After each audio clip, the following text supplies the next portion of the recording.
నిద్ర లేచిన మొదలు మళ్లీ నిద్రకు ఉపక్రమించే వరకు ప్రతిదీ సెంటిమెంటే. ఇలా చేయాలి అలా చేయాలి అంటూ ఎవరికి తోచింది వాళ్ళు చెబుతారు. ఆ సంగతంతా సరే, ఇంతకీ నిద్ర లేవగానే ఎవర్ని చూడాలో తెలుసా మరి? తెల్లవారి లేవగానే ఎవరి ముఖం చూశానో దాదాపు 90% మంది ఈ మాట అనుకోకుండా ఉండరు. మంచి జరిగినా చెడు జరిగినా కారణమేదైనా నిద్రలేవగానే ఎవరి ముఖం చూశా అనే ఆలోచన వస్తుంది. కొందరు ఉదయాన్నే కళ్ళు తెరవగానే దేవుడి ఫోటో చూస్తారు, మరికొందరు భార్య లేదా భర్త ముఖం చూస్తారు, ఇంకొందరు తల్లిదండ్రులు పిల్లల ముఖం చూస్తారు. ఎవరి సెంటిమెంట్స్ వాళ్ళవి. ఇంతకీ ఉదయం మేల్కొనగానే ముందుగా ఏం చూడాలి? ఫలితమేంటి? ఎవరి సెంటిమెంట్స్ ఎలా ఉన్నా చాలా మంది నిద్రలేవగానే అరచేతులను చూసుకుంటారు. వాళ్ళు తెలిసి చేసినా తెలియక చేసినా అదే మంచిది. ఎందుకనేది ఓ శ్లోకం ద్వారా చెప్పుకుందాం. కరాగ్రే వసతే లక్ష్మీ కరమధ్యే సరస్వతి, కరమూలే స్థితా గౌరీ ప్రభాతే కరదర్శనం. కరాగ్రే వసతే లక్ష్మీ అంటే చేయి పైభాగాన లక్ష్మీదేవి, కరమధ్యే సరస్వతి మధ్యభాగంలో సరస్వతి,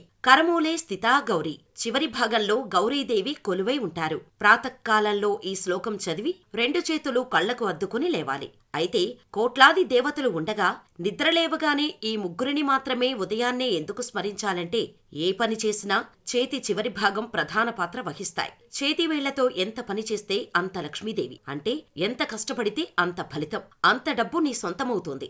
అందుకే చేతులు చివరి భాగం లక్ష్మీ సమానం. సరస్వతీ కటాక్షం సిద్ధించాలన్నా, చదువుపై శ్రద్ధ పెరగాలన్నా చేతుల మధ్యలో పుస్తకాన్ని పెట్టుకుని చదవాలి. అంటే కరమధ్యే సరస్వతి.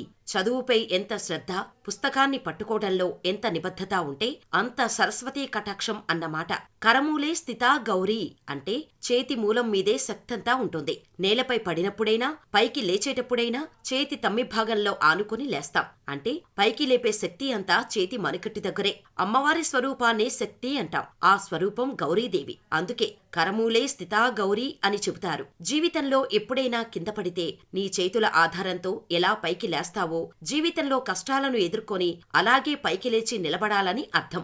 ఇంకా ఒక్క మాటలో చెప్పాలంటే, నిన్ను నువ్వే నమ్ముకో. మంచేనా చెడేనా నీ చేతిలోనే ఉంది. అందుకే అంటారు కదా, చేతులారా చేసుకున్నావని. అందుకే ఆ చేతుల్లో కొలువైన అమ్మవార్లకి నమస్కరిస్తూ నిద్రలేస్తే అంతా శుభమే. నిద్రలేచిన తర్వాత మన పాదం భూమిపై మోపే సమయంలో భూమికి నమస్కరించటం మరవకూడదు. ధర్మశాస్త్రాల ప్రకారం ఇలా చేయటం వలన భూమాత నుంచి ప్రత్యక్షంగా ఆశీర్వాదాలు పొందుతామని విశ్వసిస్తుంటారు. ఫలితంగా దైనందిన జీవితంలో సంతోషంతో పాటు సంపద కూడా పెరుగుతాయని విశ్వాసం. మన ధర్మశాస్త్రాల ప్రకారం అత్యంత పవిత్రమైన వారు తల్లిదండ్రులు, విద్య నేర్పిన గురువులు, కులదైవం. జీవితంలో ఎల్లప్పుడూ మన మేలును కోరుతూ దిశానిర్దేశం చేసే జ్యోతిష పండితుణ్ణి, ఆపదలో ఆదుకున్నవారిని, మనస్సుకు నచ్చిన వారిని గుర్తు తెచ్చుకొని వారి పేర్లను తలుచుకోవాలి. వారి యోగక్షేమాలను కోరుకోవాలి. ఇలా తలుచుకోవడం వలన ఆ రోజంతా శుభంగా ఉంటుంది. అంతేకాకుండా ఆ రోజు ఎలాంటి చెడు దోషాలు లేకుండా మానసిక ప్రశాంతత లభిస్తోంది.